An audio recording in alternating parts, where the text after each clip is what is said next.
Welcome to all the members of BK Studio. Today I am taking the chapter number 9 to 15 of The Invisible Man by H.G. Wells. From chapter 9, Mr. Thomas Marvel, here we found a twist and turn in the novel. Marvel is an eccentric bachelor. Eccentric here means strange or unusual, एक सनकी type का. And local tramp जो आवारा या बेघर आदमी हो, who likes to be comfortable and take his time about things. He takes time about things means he just thinking about the things, whether to do or not to do. So he has come across a pair of boots in a ditch. उसे खड्डे में एक pair of boots मिलते हैं and he has tried them on, but he found them too big. And now he is in contemplating the boots. That is, he is thinking about them. And suddenly he hears a voice nearby.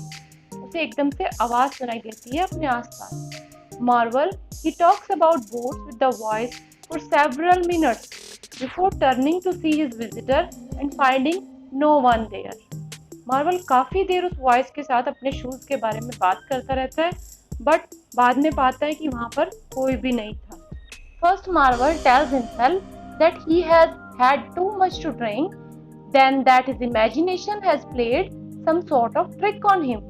तो उसे ये लगता है पहले तो कि कहीं मैंने ज़्यादा ड्रिंक कर रखी है, इसीलिए मेरी इमेजिनेशन मुझ पे काम कर रही है. The invisible man then he begins throwing things at Marvel to convince him that he is not just imagining the presence. और ऐसे में इनविजिबल मैन उस पर स्टोन्स फेंकना शुरू करता है ताकि उसे लगे कि सच में उसके आसपास कोई है. Eventually, the man convinced Marvel that he is real और finally invisible man उसे convince कर देता है कि वहाँ कोई है. And he is in need of an accomplice who will first give him food, water and shelter. और उसे ऐसे व्यक्ति की ज़रूरत है जो उसे किसी भी तरह के कार्य के लिए, यानी कि अगर उसे कुछ बुरा भी करना है तो उसमें उसकी हेल्प कर सके. परंतु उसे सबसे पहले क्या चाहिए था?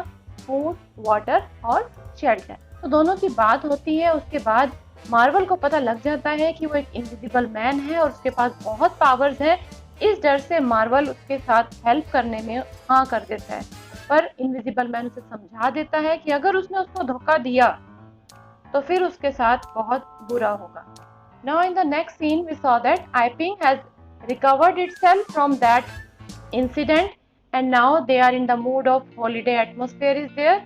Only a few people have seen the invisible man on that day. है ना?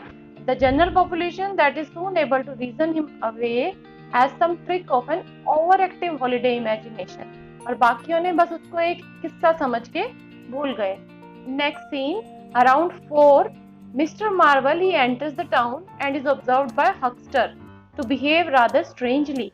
He makes his way down the street almost reluctantly. तो 4 बजे के करीब हम देखते हैं कि मिस्टर मार्वल जो है वो टाउन में एंटर करता है और उसे एंटर करते हुए हक्स्टर जो है वो देख लेता है, जबकि उसे लगता है कि मार्वल जो है बहुत ही स्ट्रेंजली बिहेव कर रहा है और इस तरह से मूव कर रहा है कि जैसे वो चीज़ करना ही नहीं चाहता और कोई उसे ज़बरदस्ती उससे वो काम करवा रहा है. He stops at the foot of the steps to the coach and horses and seems to undergo a great struggle before finally entering. तो हक्स्टर देखता है कि मार्वल कोच एंड हॉर्सेस इनके बाहर खड़ा है और वहाँ पर भी वो बहुत स्ट्रगल करके और अंदर एंटर कर जाता है. स्ट्रगल यहाँ हो रही है मीन्स वो चाहता नहीं है कार्य को करना, परंतु इनविजिबल मैन उसे धक्का देकर या उससे जबरदस्ती डरा कर उससे ये काम करवा रहा है. A few minutes later he re-emerges apparently having had a drink and walks as if he is trying to act nonchalant. तो नेक्स्ट हम देखते हैं कि वो फिर से वहाँ पर री-इमर्ज होता है, यानी कि एक बार तो वो अंदर चला गया परंतु एक्स्टर उसको दोबारा देखता है और देखता है कि वो बहुत ही उदासीन है, जिससे कि उसकी फीलिंग जो है इंटरेस्टिंग नहीं है, इंटरेस्ट उनका उस कार्य में नहीं है, फिर भी वो कार्य को कर रहा है. Soon he disappears into the yard and re-emerges with a bundle wrapped in a tablecloth. जल्दी हम देखते हैं कि मिस्टर मार्वल के हाथ में एक बंडल होता है जो कि टेबल क्लॉथ से पूरा रैप किया होता है.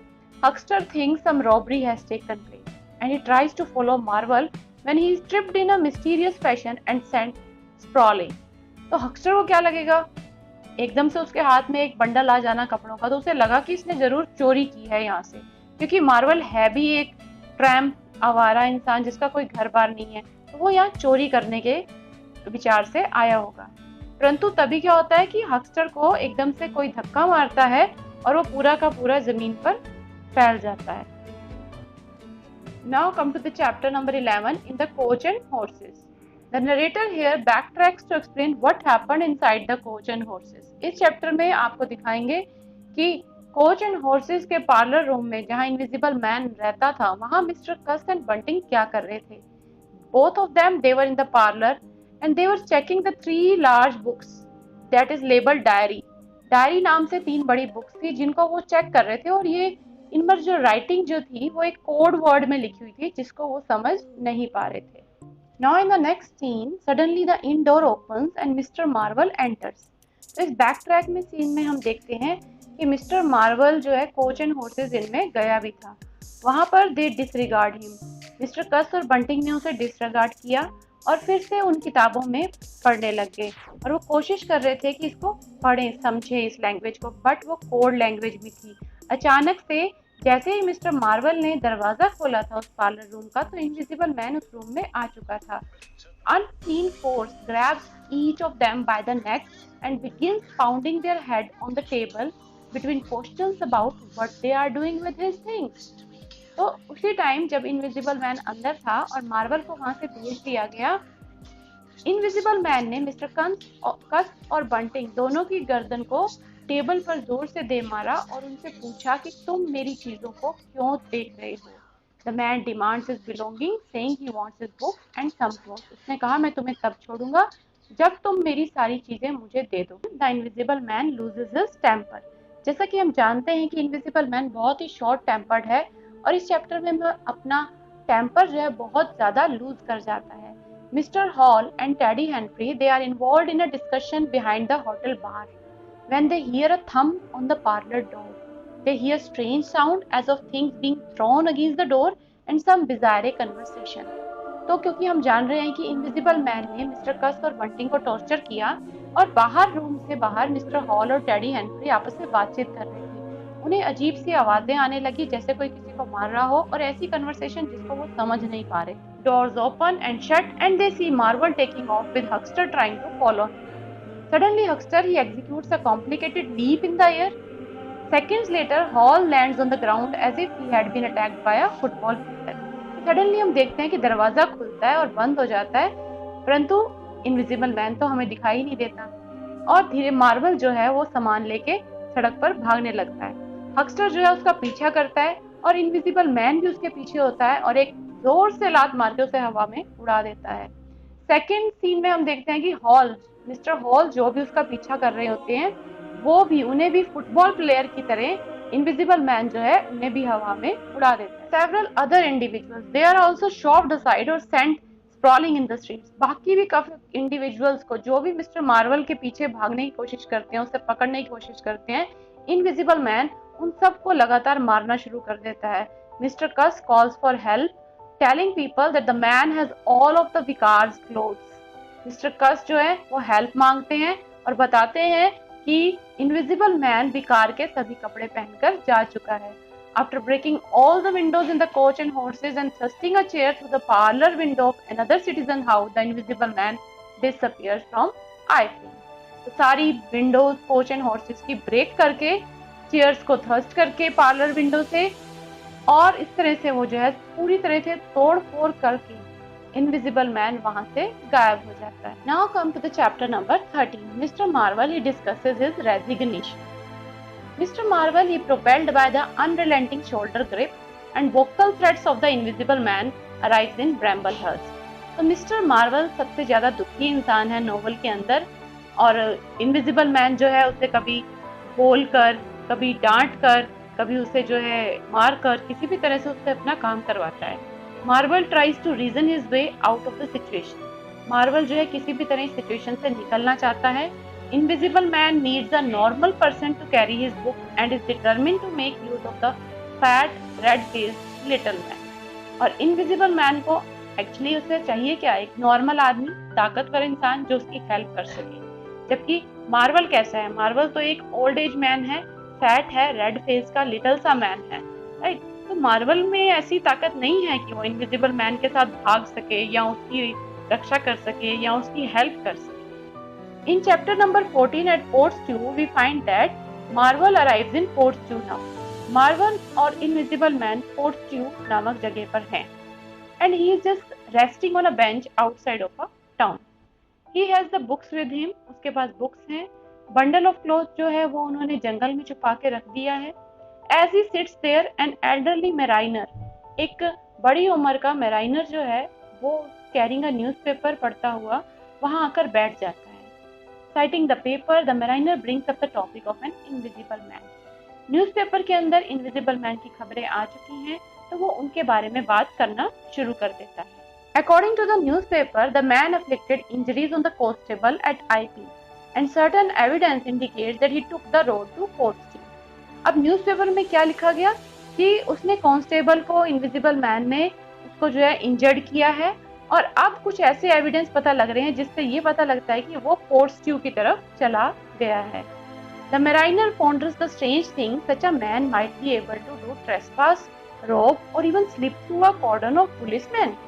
और मैराइनर जो कि सेलर जिसे हम कहेंगे, वो ये बहुत ही स्ट्रेंज है इन सब चीजों को लेकर कि क्या वो ऐसे रोबरी कर सकता है, क्या वो ऐसे पुलिस को जो है बेवकूफ बना के निकल सकता है।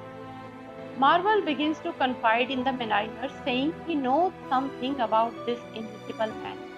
Marvel जो पहले ही रेजिग्नेशन देना चाहता है अपना इनविजिबल मैन को, वो धीरे से mariner को बोलता है कि मैं कुछ बातें इस बारे में जानता हूँ। परंतु suddenly Marvel is interrupted by an attack of some kind of pain. और जैसे ही वो इसको ऐसे बोलता है क्योंकि इनविजिबल वहीं खड़ा है, इनविजिबल मैन वहीं पर है, Suddenly Marvel is interrupted by an attack of some kind of pain. जैसे ही मार्वल ये बात बोलता है कि मैं इनविजिबल मैन के बारे में जानता हूँ, तो इनविजिबल मैन उसे पिंच करता है ताकि वो ना बोल पाए। और ऐसे में मार्वल बोलता है कि उसे एक टूथएक है क्योंकि उसके मुंह से आह निकलती है, and he says he is a toothache. तो मार्वल कहता है कि इनविजिबल मैन एक हॉक्स है, एक छल है जो कि सच चीज नहीं है, ये सिर्फ कहानियां हैं। Marvel begins to move off, walking sideways with violent forward jerks. Marvel वहां से आगे बढ़ता है और इनविजिबल मैन उसी तरह से उससे violently jerks यानी धक्के देता रहता है। Now come to the chapter number 15. Another turn in the novel. The man who was running. A new character, Dr. Kemp, happens to be daydreaming out his window when he spots a short, fat man running down the hill as fast as he can go. नया character है novel में doctor camp, जो कि अपने घर की window से बाहर देख रहे हैं और देख रहे हैं कि जैसे शायद मैं डे ड्रीमिंग कर रहा हूँ इतनी दोपहर में। एक फैट मैन जो है हिल से भागता हुआ नजर आ रहा है। हम जानते हैं कि ये फैट मैन मार्वल है। The doctor notice that the man is running heavy as if his pockets are full of lead. तो वो जो आदमी भाग रहा था ऐसे लग रहा था जैसे कि उसके पॉकेट्स में बहुत सारा सामान है, या ऐसे जैसे कि वो चोरी करके भाग रहा हो। Camps reaction is one of contempt. Camp का रिएक्शन जो था वो ये था कि नहीं ये गलत आदमी है, but the people on the street who see him approaching, जो लोग उसे देख रहे थे सड़क के ऊपर, वो कुछ अलग ही रिएक्ट कर रहे थे। The running man is Marvel, his expression is one of terror. Marvel का रिएक्शन जो था वो डर का था, इसीलिए लोग सोच रहे थे कि कहीं इसके पीछे कोई है और ये बेचारा डर गया है। A short distance behind him, people hear the sound of panting and a pad-like hurrying bare feet. क्योंकि जो लोग आसपास थे उन्हें ऐसा लग रहा था कि मिस्टर मार्वल के पीछे, उस व्यक्ति के पीछे जरूर कोई है, क्योंकि उसके पैरों की आवाज आ रही थी। And soon cries of "The invisible man is coming" are heard in the streets along with the slamming of doors as people bolt into their houses. तो उन पैरों की आवाजों से लोगों ने चिल्लाना शुरू कर दिया कि इनविजिबल मैन आ गया। सब अपने अपने घरों में चले जाते हैं और अपने अपने घर को, दरवाजों को बोल्ट कर लेते हैं। So this is all about chapter 9 to 15. Thank you, like, share and